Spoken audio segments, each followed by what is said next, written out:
Ibu dan Bapak sekalian, mohon maaf seluruh peserta webinar, ada sedikit kesalahan teknis ya. Baik, kita lanjutkan lagi. Ini menunjukkan memang kita harus bersiap. Jadi tema hari ini sangat sangat cocok sekali karena kita bicara tentang apa itu yang disebut dengan the new normal. Apa itu new normal? Kita akan belajar sama-sama. Baik, tadi saya awali, ulang lagi ya. Alhamdulillahirabbil alamin, wassalatu wassalamu ala asrofil anbiya wal mursalin, sayyidina wa habibana Muhammadin sallallahu alaihi wasallam wa ala alihi wa ashabihi wa man tabi'ahum bi ihsanin ila yaumiddin wa ba'd.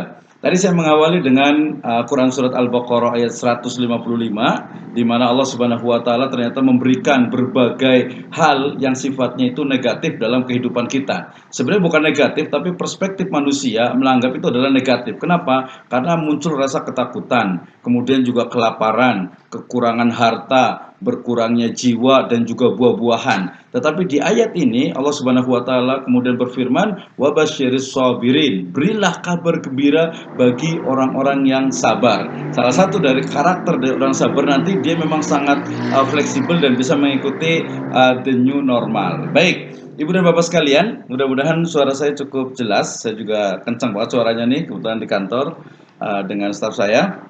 Baik, kita bicara pertama itu tentang terakhir data terbaru itu di kasus kumulatif COVID-19 itu adalah ya lebih dari 34.000 ya, bahkan sampai ke 35.000 dengan 2.000 orang lebih meninggal dunia. Tentu saja ini dalam konteks penyakit atau wabah itu disebut dengan disease atau pandemi. Ya, kita lepas dari kontroversi tentang politik dan sebagainya, tapi ini adalah betul-betul sebuah pandemi. Nah, tentu saja pandemi ini ya diawali dengan sebelumnya itu belum ada. Oleh karena itu, before we talk about the Islamic economic and business after COVID-19, kita bicara dulu tentang ekonomi dan juga keuangan syariah sebelum COVID-19. Ya, panitia boleh di-sharekan untuk slide saya. Jadi pertama kita akan bicarain dulu karena bicara tentang bagaimana the new normal, kita akan bicara tentang COVID-19 ya.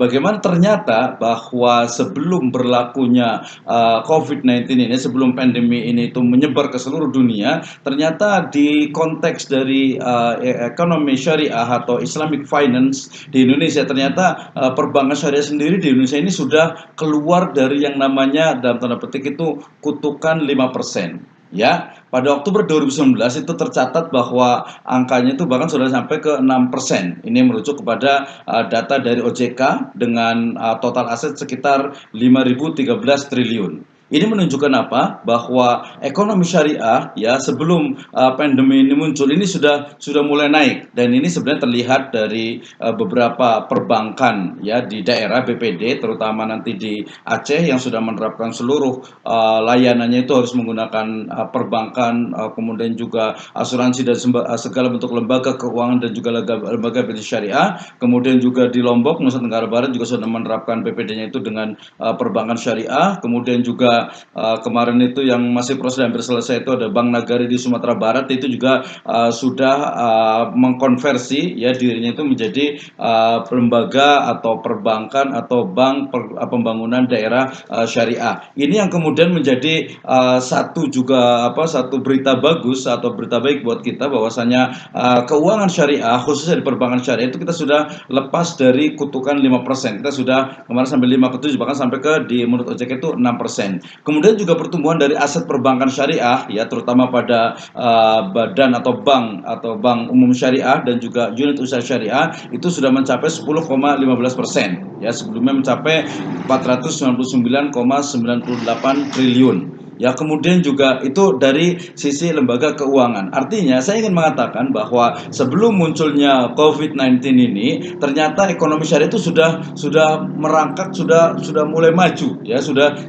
mulai berkembang dan asetnya sudah mulai naik. Kemudian juga dari sisi asetnya, dari sisi jumlahnya sebagainya itu sudah mulai peningkatkan. Demikian juga ya today, if we talk about Islamic economic, is really not only about Islamic banking. ya. And also not only about the Islamic insurance, ya. Hari ini kalau kita bicara tentang ekonomi syariah, kita sudah mencapai kepada taraf the real business, ya. Koperasi syariah itu sudah sangat berkembang, ya. Islamic tourism, ya, halal travel, halal tourism itu berkembang. Kemudian juga halal hospital itu juga berkembang. Kemudian bahkan sekarang sudah ada untuk halal airport, ya. Kemudian juga untuk medicine, farmasi, fund, kemudian juga finance itu sudah pasti, kemudian juga food dan lain sebagainya. Artinya di awal ini saya ingin mengatakan bahwasanya ekonomi dan keuangan syariah before COVID-19 itu sudah increase, sudah mengalami kenaikan.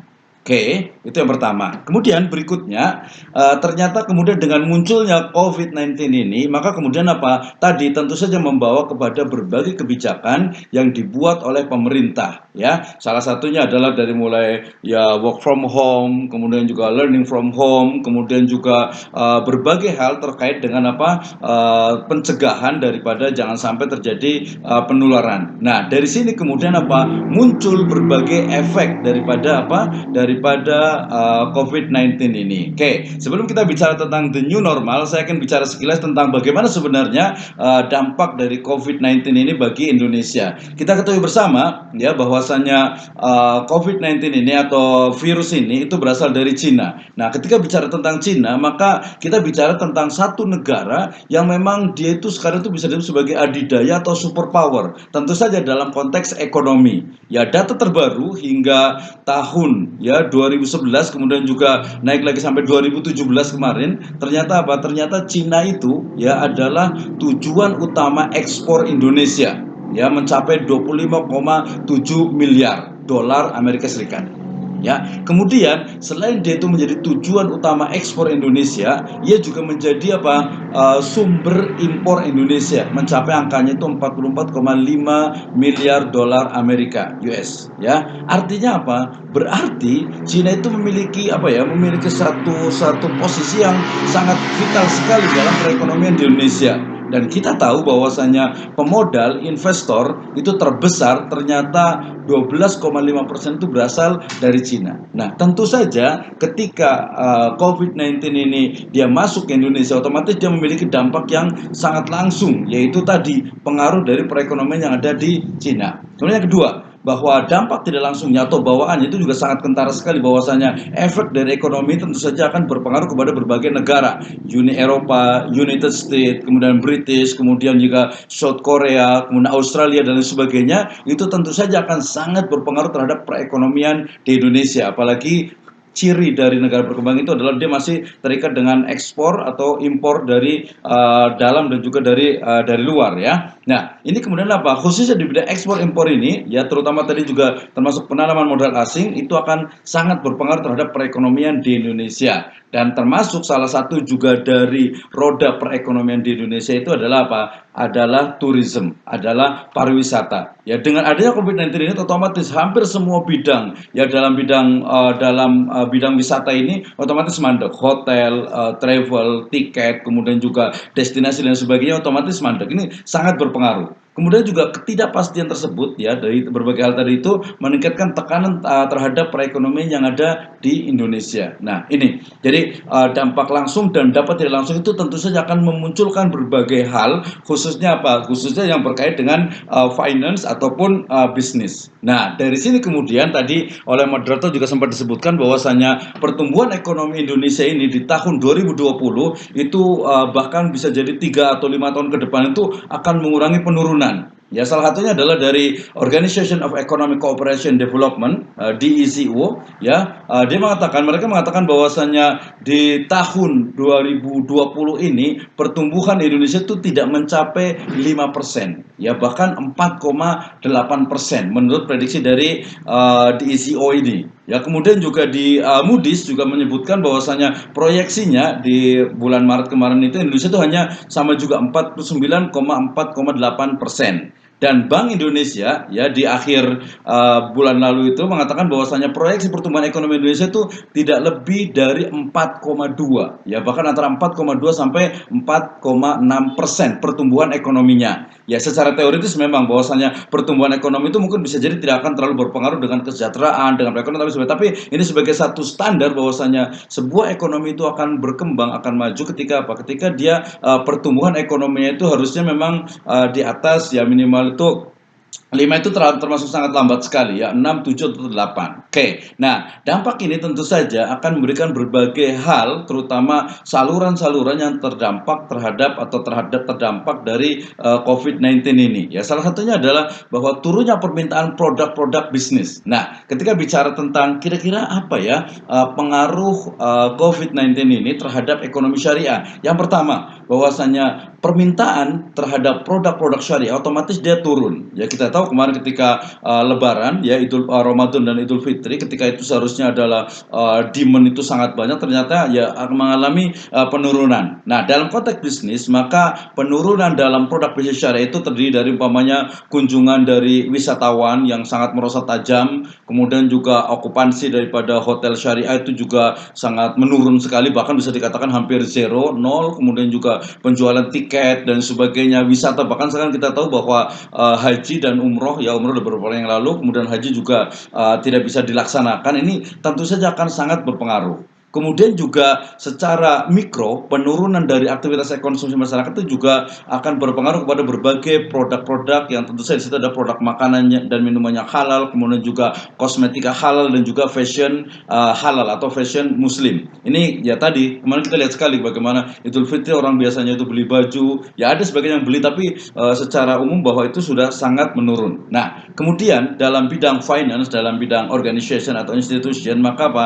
Kenaikan biaya produksi itu akan sangat mengganggu ya bagi rantai pasokan. Ya baik itu disebutkan oleh perubahan tenaga kerja, otomatis nanti work from home itu tentu saja biaya operasionalnya itu operasional cost itu sangat tinggi, kemudian juga mulai ada PHK ya pemutusan hubungan kerja secara massal dan itu terjadi. Nah, kemudian dampak ini tentu saja akan berpengaruh tadi terhadap bagaimana ternyata sikap dan juga perilaku nanti dari para investor, sehingga kemudian secara otomatis ketika keadaan seperti ini orang akan keep dulu, dia akan investor itu akan keep modalnya, dia akan menunggu melihat dulu bagaimana ke depannya. Ini tentu saja akan sangat berpengaruh karena negara kita adalah negara yang memang sangat ini ya sangat tergantung dengan investor, terutama nanti tadi investor dari luar, sehingga kemudian dari tadi investor yang semakin menunda investasinya, ini akan sangat berpengaruh terhadap lembaga keuangan ya dan juga nanti lembaga bisnisnya. Oke, berikutnya peningkatan dari resiko lembaga-lembaga keuangan syariah, terutama nanti dilihat dari bukan hanya bank umum syariah tetapi lembaga-lembaga keuangan yang nanti dia lebih kecil lagi, umpamanya ada BPRS, kemudian juga nanti ada mungkin yang lembaga keuangan mikro syariahnya, dan juga itu akan sangat berpengaruh terhadap biaya operasional pertama. Kemudian kedua juga dari risiko pembiayaan, kemudian juga risiko dari likuiditas. Tentu saja ini akan mengakibatkan dari lembaga-lembaga tersebut itu akan otomatis akan stagnan, bahkan akan mengurangi penurunan. Banyak sekali ini sudah kentara sekali. Kemudian lembaga-lembaga keuangan syariah juga akan mengalami perlambatan ya, baik laju pertumbuhan aset ya hingga diperkirakan itu hingga akhir ya masa-masa kritis dari COVID-19 ini. Nah, kemudian dari sini kemudian dilakukan juga pemerintah melakukan berbagai langkah mitigasi ya, dimulai dari menegaskan kembali, ini paling penting sekali. Jadi ketika COVID ini sudah terjadi, kemudian juga wabah ini sudah memang betul-betul ada di masyarakat kita dan sangat berpengaruh terhadap perekonomian. Tadi sudah saya sebutkan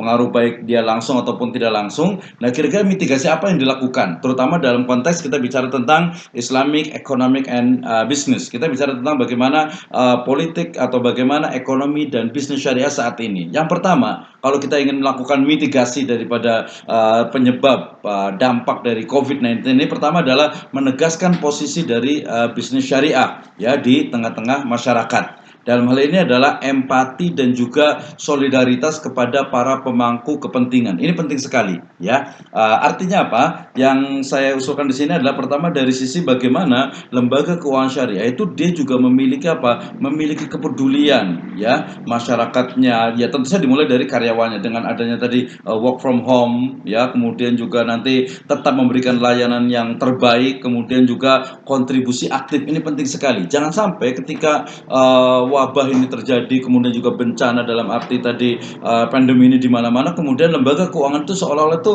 kurang peduli.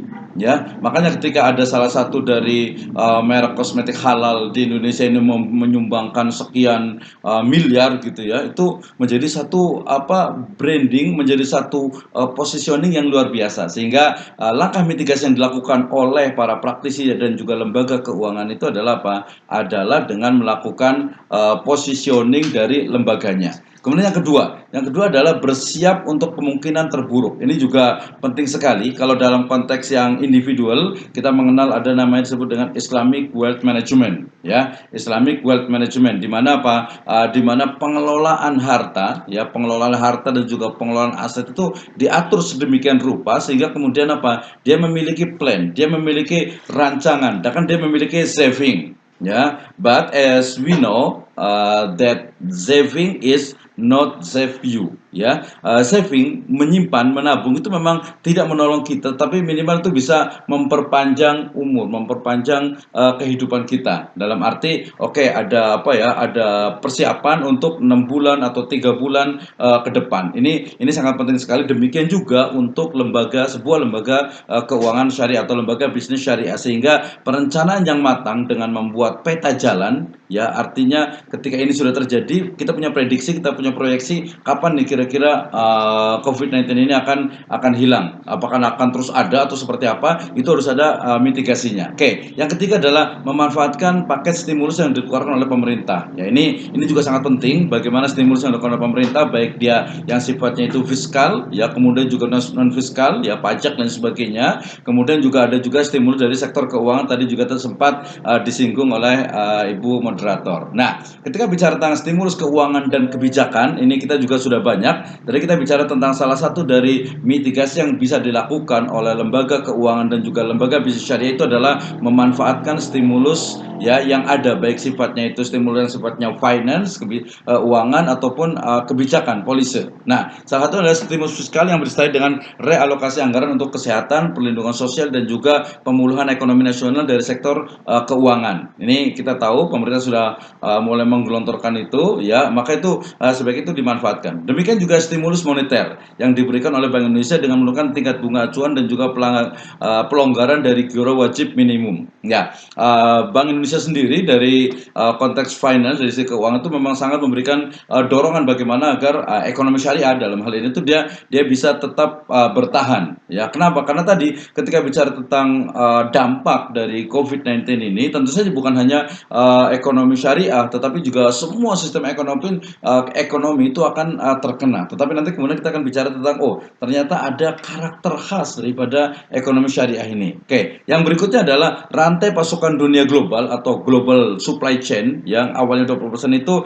sekarang itu dikuasai oleh Cina, ya, yang awalnya itu 20% dikuasai oleh Cina, itu juga sekarang sudah bergeser ke beberapa negara lain. But the question is, apakah Indonesia itu mampu bisa untuk memanfaatkan ini? Maksud saya adalah bahwa dengan tadi virus yang dari Cina, kemudian juga ekonomi otomatis terganggu, ini sebenarnya ada memberikan satu peluang kepada negara-negara lain, ya, untuk global supply chain itu untuk memberikan untuk bisa berkontribusi. Tetapi apakah dalam proses atau dalam dimensi ekonomi internasional itu, apakah Indonesia itu mampu atau tidak, terutama dalam pasar umpamanya ekonomi syariah. For example, as we know that the British London, ya, itu mereka mengklaim dirinya itu sebagai the gate of Islamic economic in Europe, ya. London itu mengklaim dirinya sebagai apa? Sebagai pintu gerbangnya ekonomi syariah di Eropa. Ya, kemudian juga kita tahu Jepang dan juga Korea Selatan, mereka mengklaim juga dirinya sebagai airportnya salah satu menjadi halal airport. Ya, Malaysia tetangga kita, jiran kita, ya, lebih dahulu mengatakan bahwasanya pusat dari ekonomi syariah dunia dunia dalam hal ini. Nah, Indonesia apakah itu mampu? Nah, yang berikutnya adalah penurunan tarif pajak penghasilan perusahaan yang telah dikeluarkan dalam Perpu nomor 1 tahun 2020. Ini juga perlu diikuti dengan pembenahan dari sisi kepastian hukum investasi, reformasi birokrasi, dan juga iklim ketenagakerjaan yang sehat. Nah, oke. Nah, dari sini kemudian berarti apa permasalahannya? Ya, apa kira-kira solusinya sebelum nanti kita bicara tentang the new normalnya? Oke, yang saya tawarkan adalah bagaimana solusi daripada ekonomi syariah itu pertama dilihat dari sisi optimalisasi Islamic philanthropy.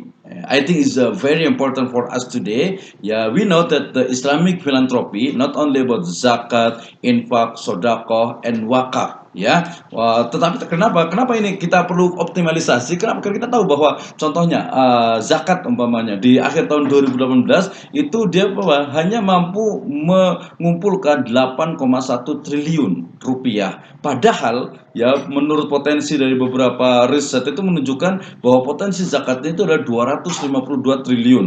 Demikian juga wakaf tunai ya yang digagas oleh Badan Wakaf Indonesia. Ternyata apa, aset yang begitu besar ternyata apa, ternyata tidak lebih dari sekian persennya, ya sangat kecil sekali. Bahkan kalau bisa dikatakan bahwa gerakan wakaf, cash wakaf di Indonesia itu sebenarnya bisa dikatakan itu belum berhasil, ya belum berhasil. Oke, yang berikutnya adalah gerakan solidarity fund secara nasional oleh pemerintah ataupun masyarakat, ya. Jadi tadi kalau sifatnya itu mungkin kalau untuk Islam itu adalah Islamic philanthropy, Jiswak dan sebagainya. Kemudian kalau secara umum itu adalah solidarity fund, sehingga kita lihat berbagai stasiun TV, kemudian juga foundation, lembaga dan sebagainya, mereka membuka dompet untuk pengentasan atau untuk mengurangi dari COVID-19 ini. Nah, kemudian penguatan wakaf uang baik dengan skema wakaf tunai, wakaf produktif ataupun wakaf link sukuk itu juga perlu terus ditingkatkan. Ini menarik sekali ketika kita bicara tentang wakaf. Sayangnya itu memang tadi belum optimal, sehingga optimalisasi Islamic philanthropy itu menjadi satu solusi yang coba saya tawarkan. Yang kedua adalah bagaimana bantuan untuk modal usaha unggulan berbasis syariah, ya khususnya untuk UMKM, usaha mikro kecil dan menengah. Kita tahu bersama bahwasanya UMKM itu menjadi satu kekuatan besar dalam konteks Indonesia ini, ya di mana mereka itu betul-betul masih dia bisa bertahan, kemudian juga mereka mampu cepat berubah, ya. Jadi salah satu dari karakter dari UMKM itu kan dia cepat berubah. Umpamanya hari ini jualan masker nih yang laku nih, besok udah berkurang lagi nih, berarti jualan apa nih, jualan makan lagi, dia cepat berubah lagi. Jadi kecil, mikro dan juga menengah itu menarik sekali. Tentu saja permodalan usaha yang saya maksud itu adalah dengan Qardul Hasan, ya melalui lembaga keuangan mikro syariah ataupun pinjaman langsung tanpa margin bagi karyawan atau mitra daripada dana corporate social responsibility, ya. Artinya tadi bahwa setelah ada filantropinya, berikutnya adalah permodalan yang berbase daripada Qardul Hasan. Sayangnya ya kalau produk dari Qardul Hasan ini di berbagai lembaga keuangan itu memang masih hanya akad tambahan, atau kalaupun ada itu biasanya hanya orang-orang tertentu saja. Maka di sini ada lembaga keuangan mikro untuk permodalannya itu, kemudian juga nanti ketika dia ada sebuah lembaga itu untuk karyawannya dengan margin yang diminimalkan, kemudian juga gerakan untuk kembali menggunakan dana corporate social responsibility atau CSR. Ya demikian juga nanti pos-pos yang lainnya. Nah, yang paling penting juga adalah pengembangan teknologi finansial syariah atau fintech syariah untuk memperlancar likuiditas pelaku pasar daring secara syariah. Nah, dari sini kemudian kita ternyata COVID-19 sudah berlaku, sudah hampir 3 sampai hampir 4 bulan. Kemudian pemerintah itu menerapkan the new normal. Ini materi kita yang paling penting. Apa itu? Oke, ketika bicara tentang the new normal, sejatinya ini memang sudah biasa dalam konteks bahasa itu dia mengalami penyempitan makna. Kenapa? Karena kita baca 1-2 tahun yang lalu ketika kita baca umpamanya bukunya Profesor Dr. Reynal Kasali, beliau yang di Indonesia ini memperkenalkan apa yang disebut dengan the new normal. Saya ingin mengatakan bahwasanya the new normal awalnya itu adalah bagaimana kenormalan baru atau kebiasaan-kebiasaan baru yang terjadi karena peningkatan atau karena pertumbuhan, karena perkembangan dari teknologi informasi dan komunikasi. Oke, saya bicara itu dulu ya. Jadi the new normal pada awalnya adalah kenormalan baru, ya kebiasaan baru yang muncul karena perkembangan teknologi informasi dan komunikasi. Tadi Ibu moderator mengatakan the new normal in economy atau the new normal economy itu memang bagus, lebih lebih spesifik gitu ya. Karena the new normal itu banyak banget gitu ya. New normal itu banyak banget. Jadi kalau ekonomi dan finance dan bisnis itu dia lebih spesifik. Oke, tetapi kemudian tadi ya, kalau umpamanya new normal itu adalah sebenarnya semua hal terkait dengan kebiasaan baru yang itu muncul karena perkembangan dari teknologi informasi dan komunikasi. Tetapi kemudian dengan munculnya COVID-19 ini, itu pun memunculkan apa yang disebut dengan istilah the new normal, kenormalan baru, kebiasaan baru atau normal baru. Nah, ketika bicara tentang normal baru, tentu saja ketika bicaranya itu adalah konteksnya kita hanya fokus kepada ekonomi dan bisnis. Nah, ketika bicara tentang ekonomi dan bisnis, sejatinya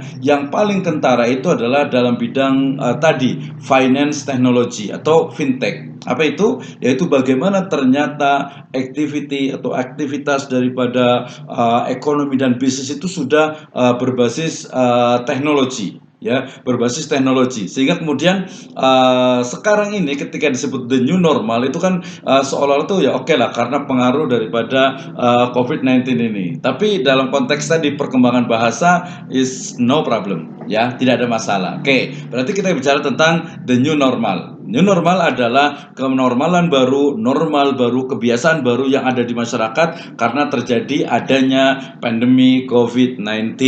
Tetapi tentu saja kita tidak bicara tentang hanya menggunakan masker, kemudian juga physical distancing, kemudian social distancing, ya, kemudian juga mungkin ada protokol COVID-19, bukan hanya itu. Tetapi kita bicara tentang sesuatu yang lebih besar lagi, yaitu apa? Bagaimana ekonomi syariah dalam konteks Indonesia ini, dalam konteks Indonesia ini, dia mampu untuk apa? Untuk dia bisa dinamis mengikuti perkembangan zaman. Kalau orang Sunda nih katanya, ini walaupun banyak orang Jawa, saya juga orang Jawa juga. Orang Sunda itu bahasa itu adalah ngigelan zaman. Artinya dia itu dinamis mengikuti perkembangan zaman. Kenapa dosen, kenapa guru, kenapa mahasiswa itu dia bisa eksis? Karena dia mengikuti perkembangan zaman. Ya contohnya ya Stay Cup ini ketika membuat satu webinar, otomatis ya harus seperti itu. Ya dan harus terbiasa dengan itu. Jangan sampai wah webinar itu apa ya cuma ikut-ikutan doang. Enggak juga, memang ke depan itu mungkin model pembelajaran juga seperti itu. Nah, oke, ya jadi itu kita memosisikan daripada the new normal dulu. Oke, berikutnya ketika bicara tentang the new normal dalam konteks ekonomi dan bisnis syariah, tentu saja kita bicara tentang bagaimana kenormalan hal-hal baru yang kemudian itu kita bisa kembangkan. Ya, kita bisa kembangkan, kemudian kita bisa jadikan sebagai satu pedoman dalam langkah strategi untuk pengembangan ekonomi syariah. Oke,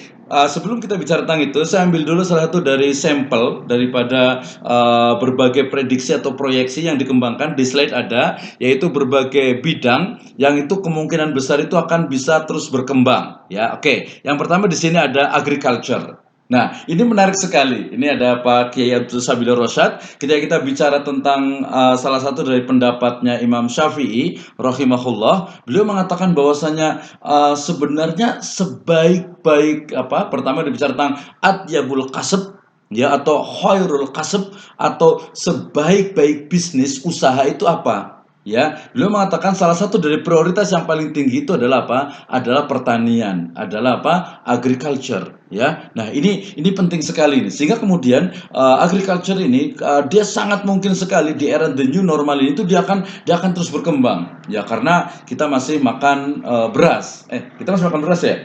Makan beras atau makan nasi ya? Kita masih makan nasi. Nah, karena kita masih makan nasi, kita masih makan sayur ya. Nah, otomatis agriculture itu akan berkembang. But the agriculture not as usual is different in the new normal era. Ya, jadi kalau kita bicara tentang agriculture itu bukan yang ke sawah, ibu-ibu kemudian nanam padi itu berbaris gitu ya lama sampai 1 hari panasan, sudah nggak seperti itu lagi. Itu bukan the new normal. Ya, the new normal can we see in the Ho Chi Minh City, in Vietnam, Thailand, and other countries. Ya, mereka sudah menerapkan adanya teknologi untuk agrikultur ini, untuk agriculture ini. Ya, mereka sudah ketika menyiram itu sudah terkoneksi dengan dengan smartphone, kemudian juga panennya itu sudah menggunakan sudah menggunakan teknologi yang lebih lebih ini lagi lebih canggih lagi. Bahkan drone itu dijadikan sebagai satu alat untuk melihat bagaimana memprediksi berbagai penyakit hama yang ada di pertanian tersebut, termasuk juga dari kualitas itu. Oke.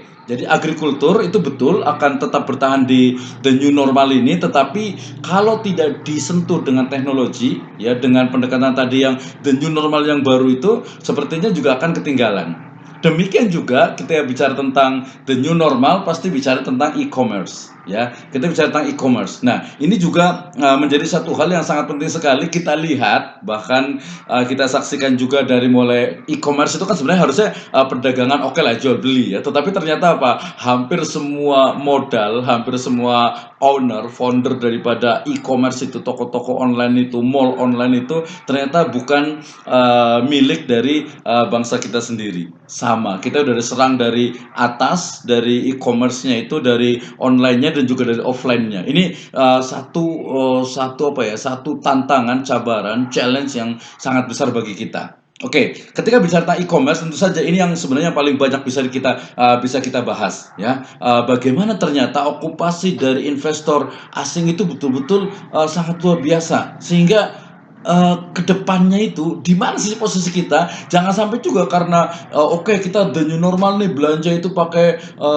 online, daring dan lain sebagainya, tapi justru kita terbawa lagi kepada sifat konsumtif lagi. Konsumerisme itu muncul lagi dengan adanya e-commerce ini. Tentu saja bukan itu yang kita harapkan. Ya, yang kita harapkan adalah bagaimana dia juga belanja dengan bijak dengan penggunaan e-commerce itu, ya, tanpa juga menghilangkan tadi ketetangganya yang mungkin sebangsa dan setanah air dan sebagainya. Ya, ketika bicara kita tentang ICT, umpamanya informasi komunikasi dan teknologi, ya kita memang sangat tertinggal. Kemudian juga ada personal and healthcare, itu kita juga masih tertinggal. Kemudian juga food processing and retail, ini sebenarnya kalau di Bogor ini ada IPB, ya, Institut Pertanian Bogor, University Agriculture, itu sebenarnya sudah sedikit lagi ya. Oke, 3 menit lagi ya. Oke, tadi ada food and processing retail, kemudian juga medical supply and services. Ini menjadi satu tantangan bagi kita untuk bagaimana ekonomi dan bisnis syariah itu dia terus berkembang, terutama di era the new normal ini. Dan ini menjadi satu tantangan bagi kita untuk bisa terus berkembang. Oke, nah kesimpulan daripada materi saya hari ini adalah pertama, bahwasanya ketika bicara tentang the new normal, itu adalah kenormalan baru yang harus dijawab oleh seluruh umat Islam, terutama praktisi ekonomi dan bisnis syariah. Tentu saja dengan sentuhan efek dari teknologi, ya, karena dampak dari COVID-19 ini. Nanti kita bisa sesi berikutnya. Kemudian ketika bicara tentang ekonomi dan bisnis syariah the era new normal, tentu saja yang paling penting is very important for us. We know that the Islamic and business economic is our ideology. So, yeah, we have to practices the long of my age, ya, or long life our age in the world. Itu yang paling penting, ya. Jadi ketika bicara tentang ekonomi bisnis syariah, yang benar-benar pertama itu harus yakin bahwasanya ekonomi syariah itu adalah ekonomi ideologis. Ekonomi ideologi saya, walaupun tidak ada satupun orang yang dia itu mempraktekkan ekonomi syariah, saya akan tetap berdiri untuk mempraktekkan ekonomi syariah. Why? Kenapa? Karena ekonomi syariah adalah dinuna, adalah din, agama, ideologi saya. Itu yang paling penting. Sehingga kemudian karena itu datang dari Allah Subhanahu wa taala, sehingga dia itu pasti akan bisa berjalan dengan normal sesuai dengan tabiat, sesuai dengan fitrah manusia, ya. Tentu saja dia akan mudah juga tadi beradaptasi. The new normal ini nanti dalam konteks fikih juga akan terus berkembang, dalam konteks strategi bisnis juga akan terus berkembang, tetapi keyakinan yang mendalam dari diri kita, kemudian juga praktik yang terus kita perbaiki dari sisi syariahnya, kemudian juga fokus kepada tujuan kita yaitu mardotillah, yang itu yang akan menjadikan apa, ekonomi dan bisnis syariah itu akan terus berkembang. Sehingga kalau ada pertanyaan apakah COVID-19 ini dan juga the new normal ini akan menjadikan pembuktian kebenaran dari ekonomi dan bisnis syariah, maka saya akan bisa menjawabnya ya, bahwasanya adanya pandemi COVID-19 ini, adanya the new normal ini, itu akan menjadikan, akan membuktikan bahwasanya ekonomi syariah, ekonomi dan bisnis syariah itu aslah fi kulli makan wa fi kulli zaman. Wallahu a'lam bishawab. Assalamualaikum warahmatullahi wabarakatuh.